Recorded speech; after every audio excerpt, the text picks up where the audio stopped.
Lo sai che quegli uccelli continuano a cantare a milioni, disperatamente, fedeli alla mia vita, che l'accompagneranno, non so quando, sino alla fine.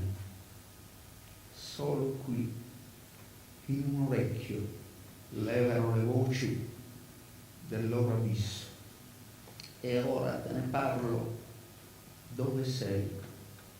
Se verso sera il tempo si addolcisce, nuvole scure premono gli alberi, tutto si ferma in un tramonto troppo illuminato.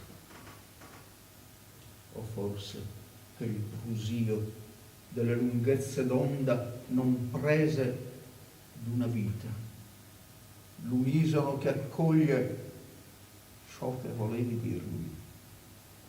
Due storie si ritrovano dal punto in fondo a te che sono state, e io ti ricordo, non come dovrei, ma in quell'estremo male ho peccato.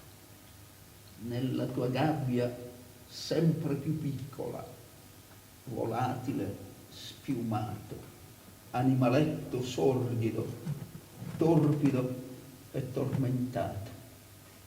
La risposta era negli occhi un'ultima spenta scintilla. Voglio morire. Stavi per divenire immortale, nostra piccola Sibilla.